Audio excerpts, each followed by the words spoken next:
Descobri o plano da minha esposa se divertir no carnaval sem mim, e o que ela não esperava foi minha proposta. 2 ou 3 semanas antes do carnaval de 2020, comecei a perceber pequenas mudanças em Bianca. Coisas sutis, quase imperceptíveis, que qualquer outra pessoa talvez não notasse, mas que, para quem convive lado a lado com alguém há quase uma década, soam como alarmes silenciosos. Ela estava mais presente e, ao mesmo tempo, mais distante. O olhar dela parecia distraído em certos momentos, como se estivesse conversando com alguém dentro da própria cabeça. A atenção redobrada com o celular foi o primeiro indício real. Nunca tínhamos sido um casal invasivo, do tipo que fuça o telefone um do outro. Mas ver o celular sempre virado para baixo, os dedos ágeis encerrando conversas assim que eu entrava no cômodo, começou a me incomodar. Mas o incômodo maior veio numa manhã de domingo, quando estávamos tomando café juntos. Ela colocou a xícara na pia e, com a leveza de quem fala sobre algo trivial, disse que nesse ano gostaria de fazer um retiro espiritual durante o carnaval. Um retiro? Perguntei, tentando disfarçar o espanto. Sim, da igreja. Vai ser em Bonito, uns dias de silêncio, reflexão, oração. Eu tô sentindo que preciso disso, sabe? Ela falou olhando para a janela. Não para mim. Com uma voz serena, quase doce demais, e talvez fosse verdade. Talvez ela realmente estivesse buscando algo, paz, clareza, sei lá. Só que Bianca nunca tinha mencionado nada parecido antes.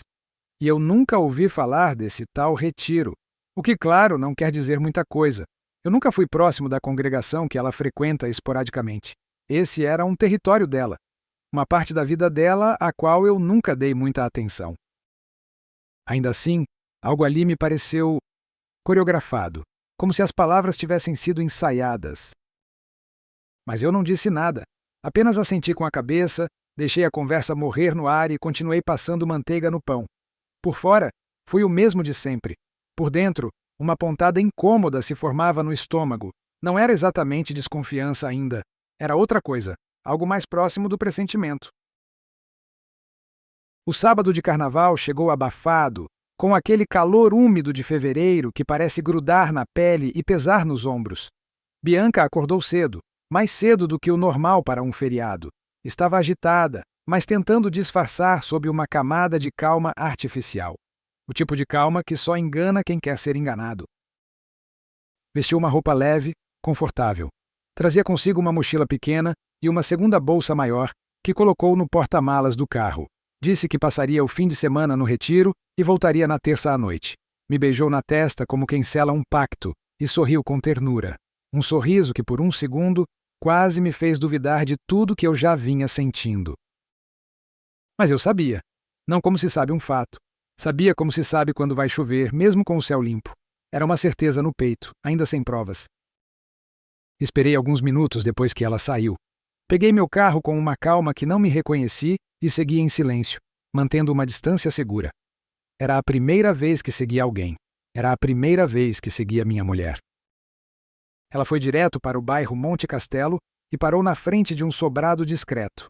Era o local a casa da amiga. Esperei a uma distância segura, o motor desligado, as mãos no volante e o coração batendo calmo, como quem está prestes a assistir algo que já sabe o final. Foram uns 30 minutos até que o portão se abriu. Primeiro saiu Bianca, ao lado da amiga. As duas riam de algo que eu não ouvi.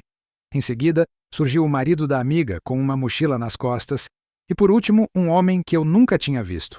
Alto, despojado, sem pressa. Eles colocaram as coisas em 2 carros e, num clima quase festivo, saíram juntos. Não na direção de Bonito, mas para o lado oposto, rumo à saída de Campo Grande pela BR-262. Foi ali, naquele instante, que a névoa se dissipou. O retiro espiritual nunca existiu.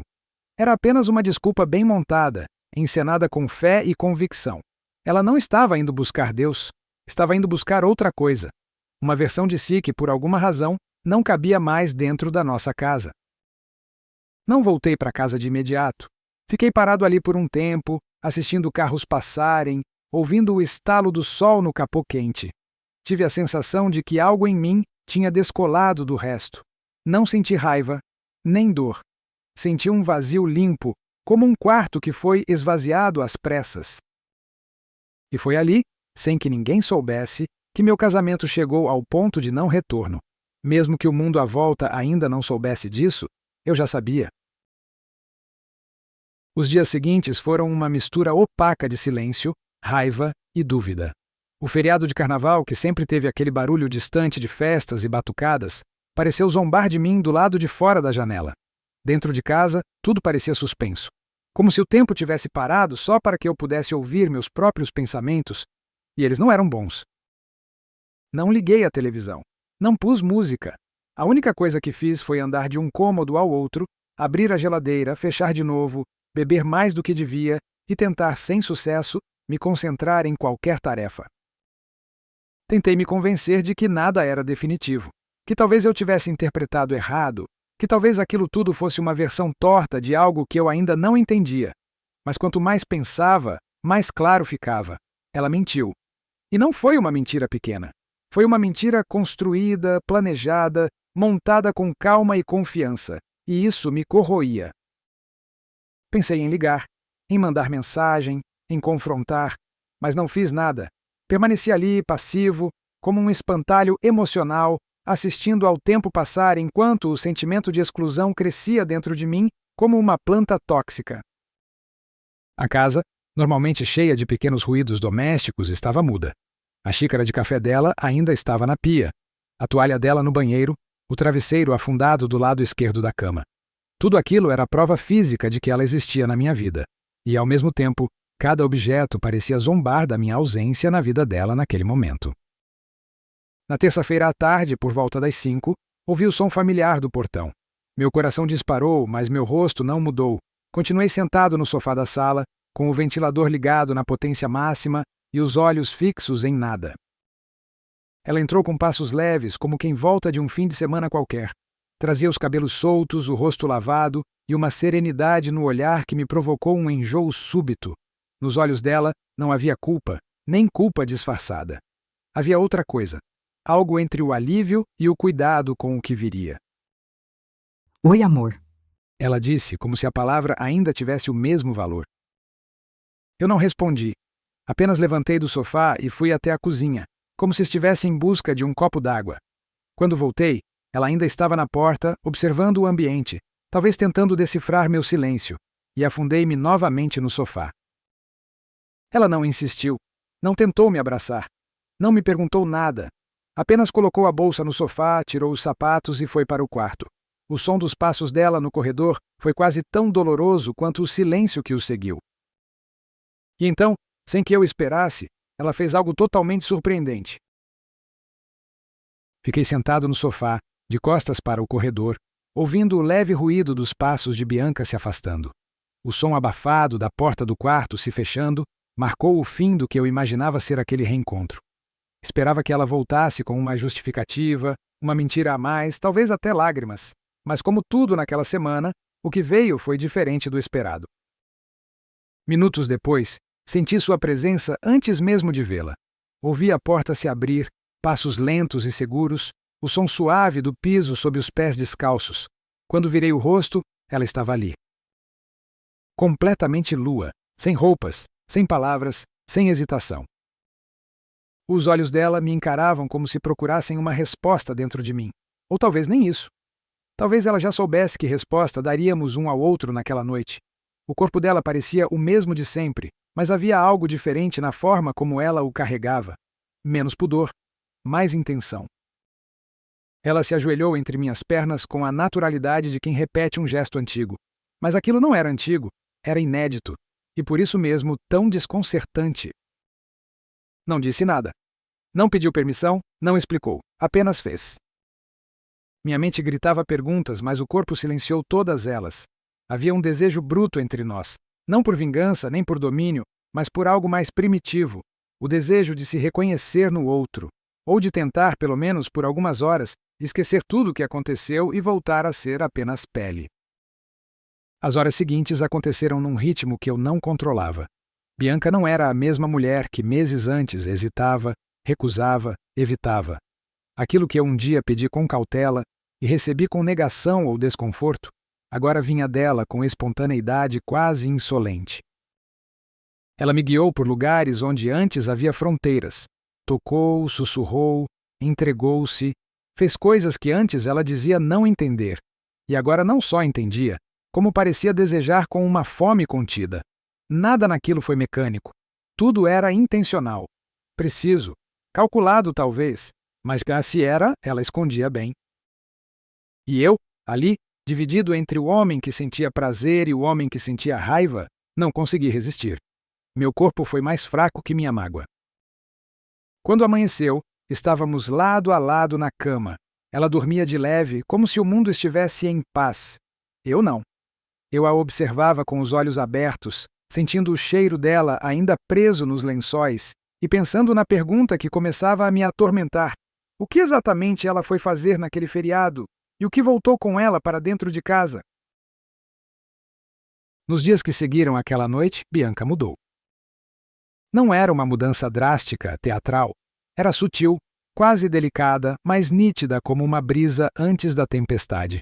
Os comportamentos estranhos que ela vinha apresentando antes do feriado, os olhos perdidos, a ansiedade contida, a atenção exagerada ao celular, desapareceram como se tivessem sido apagados com um pano úmido. Ela voltou à rotina com uma suavidade que me incomodava. Era como se, de repente, tudo estivesse em seu devido lugar, e, ao mesmo tempo, tudo estivesse fora de eixo. Ela me tratava com gentileza, mais do que o usual. Era cuidadosa, prestativa, atenta aos meus hábitos, cozinhava minhas comidas preferidas, assistia comigo aos programas que normalmente a entediavam, encostava a cabeça no meu ombro no sofá como fazia nos primeiros anos. À primeira vista, poderia parecer carinho, mas havia algo de artificial nisso. Um zelo controlado demais para ser apenas amor. E eu fingia que não via. A tensão entre nós crescia a cada gesto simples, a cada silêncio longo demais entre um gole de café e uma pergunta sem importância. Eu evitava olhar para ela por muito tempo, porque tinha medo de que ela enxergasse nos meus olhos aquilo que eu sabia, e de alguma forma comecei a perceber que ela fazia o mesmo. Bianca parecia querer dizer algo, como se houvesse um segredo preso entre os dentes e cada movimento cotidiano fosse uma tentativa de se preparar para soltá-lo. Mas ela não dizia. E eu não perguntava. Era como um duelo mudo, no qual nenhum dos dois queria ser o primeiro a sacar a verdade. Durante aquelas 3 semanas, nossa casa virou um palco para uma peça sem falas. Dormíamos juntos, comíamos juntos, mas havia uma terceira presença entre nós, a ausência do que precisava ser dito. E, curiosamente, nossa intimidade voltou. Mais discreta, menos impulsiva do que naquela noite absurda de terça-feira, mas presente. Como se, de alguma forma, estivéssemos tentando colar os cacos com desejo, o nosso modo mais primitivo de comunicação quando a conversa falha. Mas nenhuma tentativa de normalidade conseguia esconder o acúmulo, e ele transbordou numa tarde comum de sábado. Eu estava sentado à mesa da varanda, lendo uma crônica qualquer no celular, quando Bianca apareceu com uma xícara de café nas mãos. Sentou-se à minha frente. Não disse nada por um tempo. Apenas me olhou, de frente, com firmeza, como se tivesse finalmente tomado uma decisão. Eu senti antes que ela falasse. Senti pela rigidez dos ombros, pela forma como segurava a xícara sem beber. O silêncio entre nós, que vinha se alongando por semanas, de repente ficou pesado demais para permanecer em pé. E então, com a voz baixa, mais firme, ela disse: Eu preciso te contar uma coisa. Foi tudo o que ela disse naquele momento, e foi o suficiente para que o mundo dentro de mim começasse a ruir. Eu preciso te contar uma coisa. Ela respirou fundo, olhos fixos nos meus. A xícara de café tremia um pouco nas mãos. O silêncio que se seguiu foi longo, e então, com uma voz que parecia presa há semanas, ela começou. Não aconteceu de uma vez, Eduardo. Foi aos poucos. Eu nem sei te explicar quando tudo começou a desandar dentro de mim. Ou talvez não tenha sido desandar. Talvez tenha sido algo adormecido que acordou e eu não soube lidar. Fez uma pausa. Evitou meu olhar por um segundo. Começou com conversas. Coisas que eu dizia sem pensar, só para desabafar, sabe? Falava da rotina, das repetições, da sensação de que os dias estavam sempre iguais. Nunca falei mal de você, nunca mesmo. Mas, acho que, sem perceber, eu comecei a deixar escapar minhas dúvidas. Pequenas. mas reais. Ela passou a mão pelos cabelos, como quem tenta organizar os próprios pensamentos. A Camila, ela já vivia outro tipo de relação. Com o marido, com ela mesma. E quando ela começou a me contar, aquilo me assustou. Mas também me causou curiosidade. Uma curiosidade que eu não soube parar. E é aqui que começa o erro. Não o que aconteceu depois, mas quando eu deixei essa curiosidade crescer sem te chamar para dentro dela. As lágrimas vinham, mas ela segurava. Por um tempo, eu fiquei lutando contra isso. Eu me sentia errada só de pensar. Pensava em você, no que a gente construiu, no que eu significava para você. Mas, ao mesmo tempo, eu me sentia engessada, presa em uma versão de mim que já não me cabia. E eu odiei isso, me senti ingrata, fraca, egoísta. Mas também me senti viva, pela primeira vez em muito tempo. Ela apoiou os cotovelos na mesa, encostando a testa nas mãos. A Camila me disse que era só uma experiência, que se eu odiasse, eu esqueceria. E se eu gostasse, talvez fosse possível te envolver depois. Como algo pra gente viver junto. E eu acreditei. Ou quis acreditar. Porque a verdade, Eduardo, é que eu queria sentir algo que me lembrasse quem eu era antes de tudo isso. Antes das contas, das obrigações, das noites cansadas. Eu queria me encontrar e acabei me perdendo mais ainda. Ela ergueu os olhos finalmente. Eu fui. E sim, aconteceu. Eu estive com outras pessoas. Eu menti. Eu te traí. Não só com o corpo, mas com o silêncio, com a escolha de te excluir disso tudo. Me dói dizer isso olhando nos teus olhos. Me mata. Mas não consigo mais carregar isso sozinha. Fez outra pausa, como se esperasse que eu dissesse algo. Eu não disse, ela continuou. O que eu senti lá foi intenso, me assustou e me seduziu também, mas nada. Absolutamente nada do que aconteceu me trouxe paz, nem depois. Principalmente depois. Porque quando voltei, tudo em você, no seu olhar, na sua ausência, na sua frieza, me dizia que você sabia. E mesmo assim, você me recebeu. A voz dela tremeu, e dessa vez ela não segurou as lágrimas. Eu não tô dizendo isso esperando perdão, nem explicação. Eu só não aguento mais dormir ao seu lado com essa mentira deitada entre nós. Eu te amo, Eduardo. E talvez isso torne tudo pior. Mas eu te amo. E foi por amor, por culpa também, que eu me entreguei a você daquela noite. Não para apagar nada, mas para dizer, do jeito que eu conseguia, eu ainda sou sua, mesmo tendo me perdido. Ela abaixou os olhos, e então, em silêncio, esperou que eu reagisse. Mas naquele momento, nem eu sabia o que dizer. Fiquei em silêncio. Por segundos ou minutos, eu não saberia dizer. O tempo parecia esticado, como um elástico prestes a se partir. Ela havia falado, com todas as letras. Não fugiu, não disfarçou, não tentou suavizar, e eu, agora, segurava a confissão nas mãos como quem segura um vidro quebrado, com cuidado, mas inevitavelmente cortado. Senti raiva, uma raiva surda, concentrada, não do tipo que grita, que quebra, que esmurra paredes. Era uma raiva que escorria por dentro, devagar, queimando tudo no caminho. Uma raiva que me deixava calmo por fora, e isso era o que mais me assustava. Olhei para Bianca. Ela ainda esperava minha reação. Com medo, sim, mas também com algo que parecia esperança. Como se acreditar na minha capacidade de escutá-la fosse sua única forma de se manter de pé. Você... Comecei, mas parei. Não sabia por onde começar. Pela mentira? Pela traição?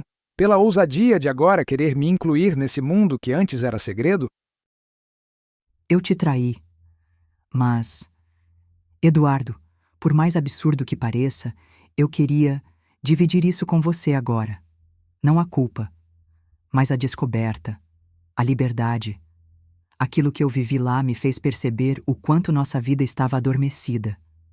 E que talvez exista uma maneira de reconstruir. Diferente, mais verdadeira. Está curtindo o vídeo até aqui? Então me dá aquela força. Deixa o like, se inscreve no canal e ativa o sininho. Isso me ajuda demais a continuar trazendo mais histórias como essa para você. Seu apoio faz toda a diferença. Vamos juntos nessa jornada? Ela falava com cuidado, medindo cada palavra. Eu sei o que isso parece. Eu sei o que fiz. Mas eu tô tentando ser honesta com você agora.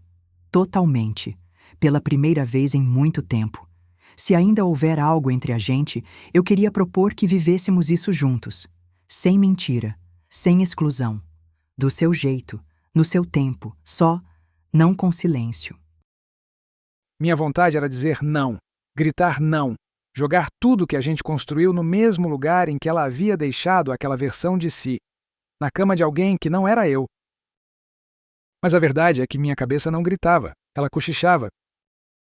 Cochichava imagens, fantasias, possibilidades, partes de mim que eu sempre reprimi. Desejos que eu engolia junto com a rotina, com o cansaço, com a ideia de que ser homem de família era sinônimo de contenção. E agora, aquilo estava diante de mim, não como um convite leviano, mas como um espelho. O que você faz quando a mulher que te traiu quer agora te entregar a chave do mesmo quarto onde você foi excluído? Me levantei da mesa, andei pela varanda, olhei para o céu que começava a escurecer. O calor ainda grudava no ar, mas havia uma brisa incômoda, como se o tempo estivesse prestes a mudar. Virei para ela. Você quer que eu me sinta grato por isso? Por essa honestidade agora? Ela baixou os olhos. Não. Porque parece isso.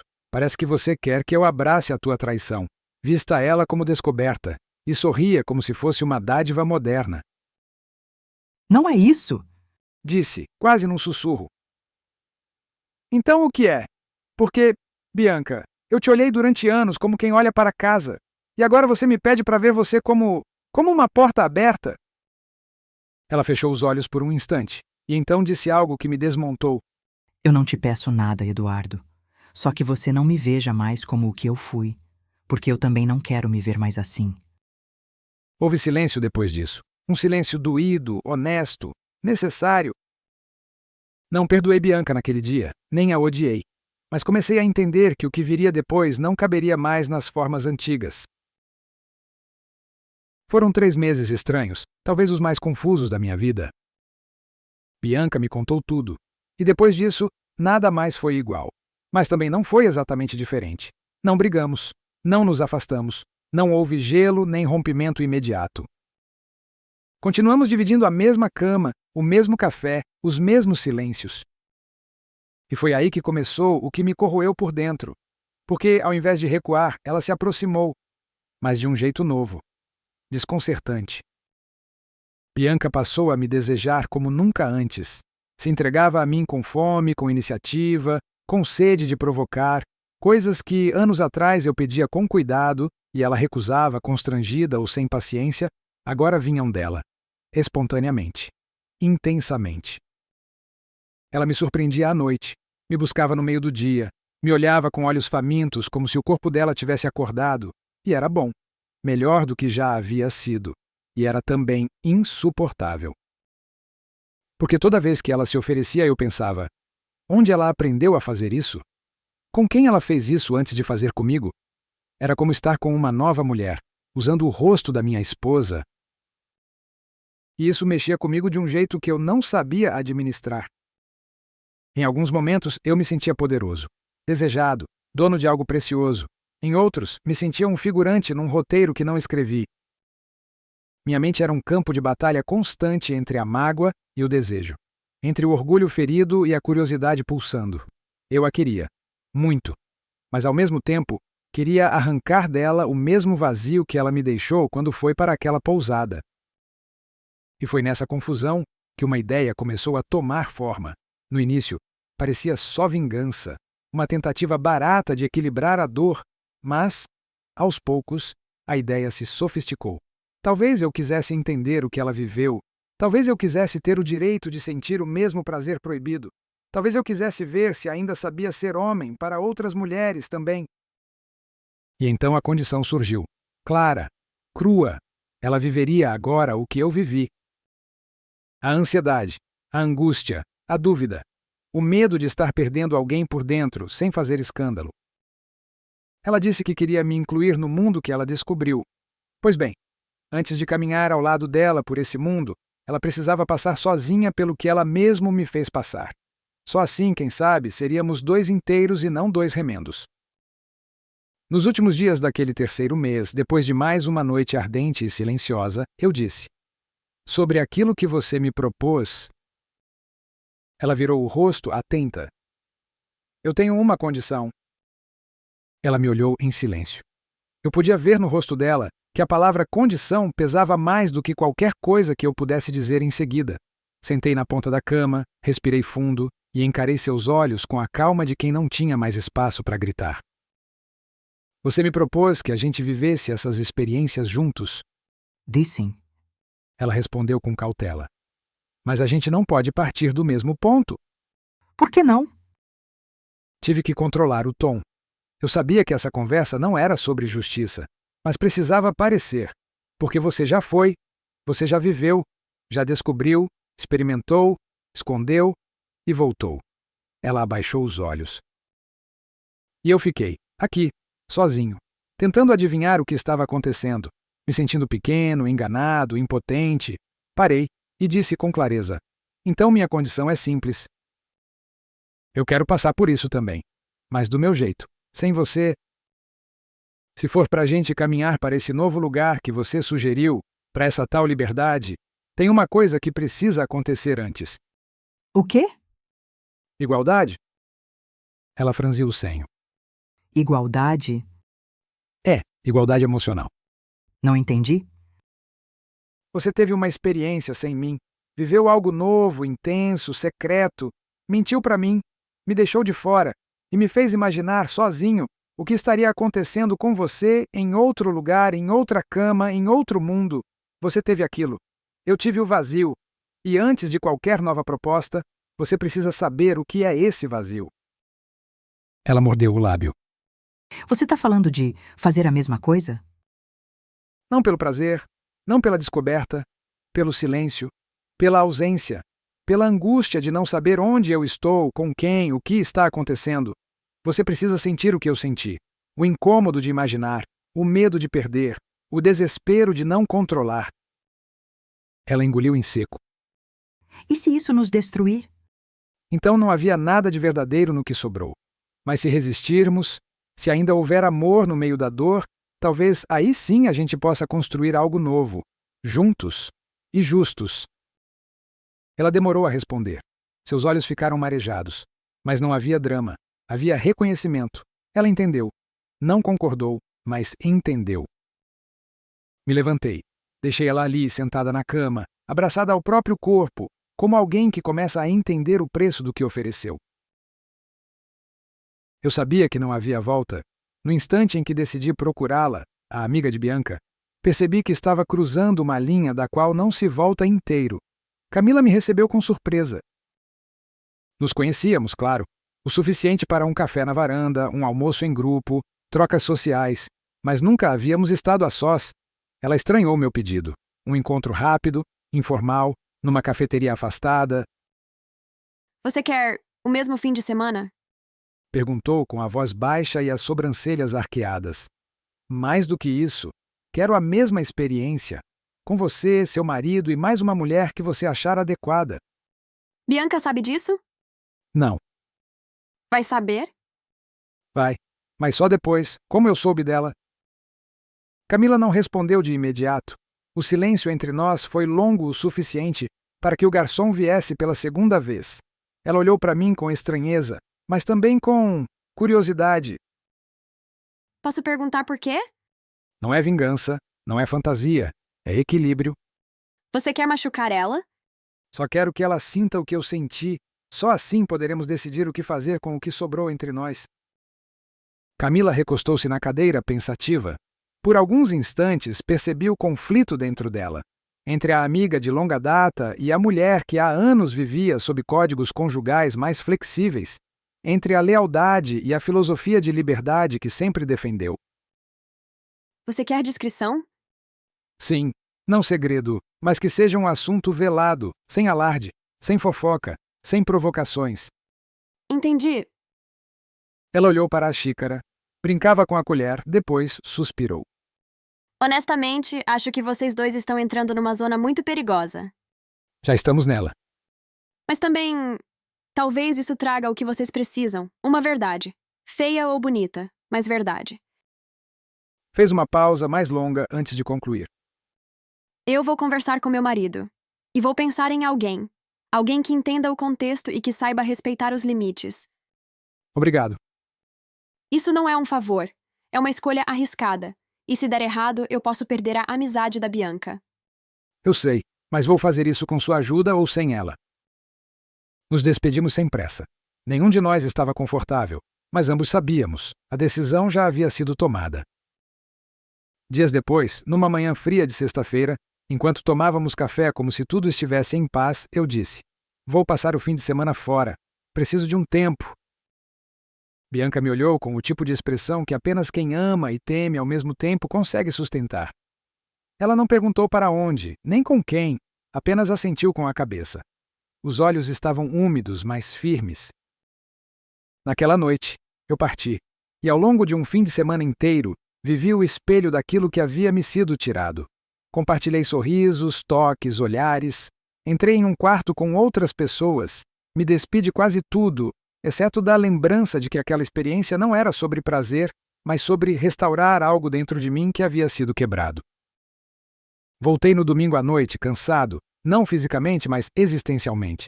Olhei para Bianca quando entrei em casa e vi em seus olhos a mesma pergunta muda que um dia esteve nos meus. Agora estávamos no mesmo lugar. O domingo em que voltei foi silencioso. Bianca me esperava em casa. Não perguntou nada, não disse nada, só me olhou por alguns segundos, como se me disse o peso que eu carregava nos ombros. Nos dias seguintes, o silêncio virou rotina. Ela não me evitava, mas também não se aproximava. Não me acusava, mas também não me tocava. Circulava pela casa como quem perdeu algo valioso e ainda procurava entre os cantos. Havia algo estranho naquele comportamento. Não era raiva. Era uma dor muda, contida, que só quem já sofreu entende. A dor de saber o que aconteceu, porque causou, e ainda assim não suportar viver com isso. Na terceira noite após minha volta, sentamos na sala. A TV ligada, o som baixo. Nenhum de nós prestava atenção. Foi ela quem falou primeiro. Então é assim que dói? Eu olhei para ela. Não havia ironia em sua voz, nem mágoa, só um peso antigo, agora compreendido. É, respondi. É assim. Ela passou a mão pelos cabelos, nervosa. É uma dor que não avisa, que começa com uma imagem, depois vira uma pergunta, e depois tudo, qualquer coisa. Eu sei. Ficamos em silêncio, o tipo de silêncio que meses antes eu havia sentido na carne. Agora eu entendo que eu fiz com você. O que significou sair sozinha e voltar diferente. O que foi te deixar fora, sem escolha. E mesmo entendendo, eu não consigo perdoar você. Essas palavras me atravessaram, não por surpresa, mas por confirmação. Eu já sabia. Desde que voltei, percebia que ela tentava suportar, mas não conseguia. Nas semanas seguintes, tentamos conversar algumas vezes. Falávamos com calma, com honestidade. Falávamos sobre os paralelos, sobre como ela pensava em mim enquanto estava com outro, e como eu pensei nela o tempo todo em que estive fora. Ela chorou algumas vezes, outras eu, mas o que antes era distância por mentira, agora era distância por verdade. Uma noite, ela se aproximou de mim na cama, tentou me beijar, mas recuou no meio do gesto. Eu ainda te amo, mas eu te vejo com outras, e isso me corrói. Tentei segurar sua mão, mas ela a retirou, devagar, como quem sabe que aquele toque só vai machucar mais. E foi assim, entre suspiros contidos e gestos interrompidos, que um mês se passou. Até que numa tarde de sábado, ela arrumou uma mala pequena, deixou sobre a cama, e veio até mim, com os olhos cansados, a voz mansa. Eu preciso de um tempo, Eduardo. Vai para onde? Para minha mãe, por enquanto. É um fim? E, não sei, mas agora é o que consigo fazer. Não insisti, não chorei, só assenti. Ela me abraçou devagar, com carinho, com ternura, e partiu. E ali, no silêncio do portão se fechando, eu entendi. O equilíbrio havia sido alcançado, e talvez por isso mesmo, o que havia entre nós não resistisse. Os primeiros dias sem ela foram estranhos. O armário mais vazio, o cheiro do perfume sumindo dos travesseiros, o som da porta do banheiro que agora não fechava sozinha no meio da madrugada. Coisas pequenas, mas de algum modo gritavam. Passei uma semana sem mexer em nada. A xícara preferida dela ficou sobre a bancada, como se ainda estivesse esperando por café. O silêncio era diferente do silêncio que vivíamos juntos. Esse novo silêncio era mais frio, mais cortante. Era o som da ausência, sem esperança de resposta. Eu não sabia o que fazer com meu tempo. Trabalhava, corria no parque, evitava passar pelas ruas que costumávamos andar, mas, inevitavelmente, em algum momento do dia, ela voltava para minha mente. Não em cenas do que vivemos, mas em perguntas que nunca me fiz antes. Será que eu fui justo? Será que fiz isso por equilíbrio ou por orgulho? Será que, no fundo, eu queria que ela sofresse só para que eu parasse de sofrer sozinho? Doía admitir isso, mas sim, havia em mim uma parte que se alimentou da dor dela, e isso me envergonhava. Recebemos notícias um do outro por meio de pessoas próximas. Camila me mandou uma mensagem dias depois da saída de Bianca. Curta, cautelosa. Ela está bem, mas frágil, ainda te ama, mas está muito confusa. Eu também estava. Não procuramos um ao outro diretamente por quase 2 meses, mas aos poucos a saudade foi ganhando espaço. Não a saudade idealizada, mas a real, a de alguém que te conhece no cansaço, na rabugice, nos silêncios longos sem precisar explicar nada. No início de outubro, num sábado chuvoso, passei pela casa da mãe dela. Não entrei, só parei com o carro na frente. As luzes estavam acesas, a janela da sala entreaberta. Pensei em tocar a campainha. Não toquei. No dia seguinte, recebi uma encomenda, uma sacola trazida pelo meu cunhado. Dentro estavam 2 camisas minhas, dobradas com cuidado, e um bilhete, manuscrito. Ainda dói, mas eu penso em você todo dia. B. A partir dali, passamos a trocar mensagens esporádicas, neutras no começo. Depois, mais sinceras. Depois, mais ternas. Até que um dia, sem marcar, sem planejar, ela apareceu em casa. Mas essa é outra história?